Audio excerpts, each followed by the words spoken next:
What is going on, guys? It's your boy Big Dyllan and welcome back to another Destiny 2 exotic armor review.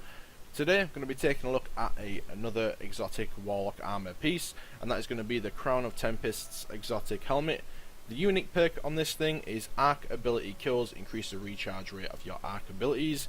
It is called Conduction Tines. Now, in this video, I'm going to take a look at some ways to efficiently use this helmet. I feel like some people are kind of confused as to how it works, so let's just go over it in general, okay?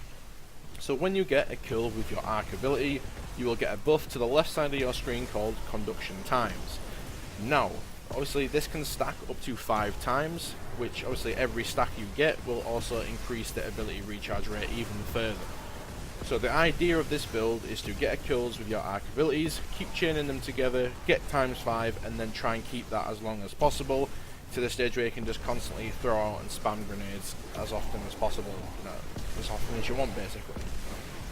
Now the gameplay you're watching right now as well is in the Nightfall strike, and there is a buff called Torrential Light active, which increases the rate of your abilities that they recharge at.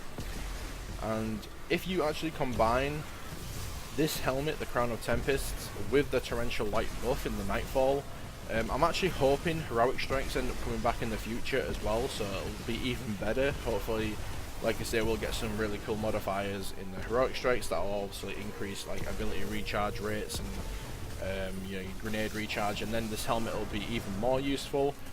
But it is absolutely insane when you combine it, like I said, with the Torrential Light. All this footage is just me spamming grenades 24/7.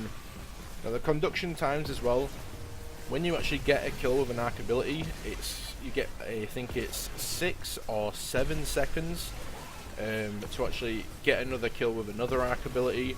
And then obviously then that will go to ×2, and then if you get another kill it'll go to ×3, and then so on and so forth until it finally reaches the cap, which is ×5.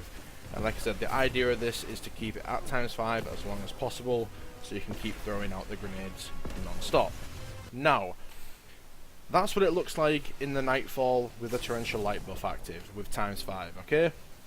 I went down into the European Dead Zone to try and prove a point that, don't get me wrong, it is pretty decent to use for normal PvE. You do notice it very slightly, but it's nowhere near as effective. So what I'm going to do is I'm going to pop my Stormcaller, I'm going to get a ×5 Conduction Times buff, and I'm going to throw my grenade, and I'll show you guys how quick you actually get your grenade back.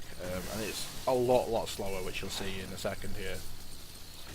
So right now, I've got ×5, throw the grenade, and as you can see, it's going up a lot faster. It manages to get to about, I'd say, halfway, but as you can see, like I say, it's nowhere near as effective as it is when you are in the Nightfall strike with the Torrential Light buff. So that is pretty much the review for this exotic helmet. It is, like I said, I'll definitely give it like a 10 out of 10 for when you're using it in the Nightfall, or hopefully, like I said, if Heroic Strikes end up coming, it with the Torrential Light buff is active.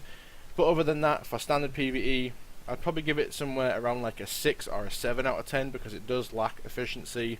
Like I said, it's nowhere near as effective. But that's pretty much going to do it for the video. Thank you so much for watching, and peace.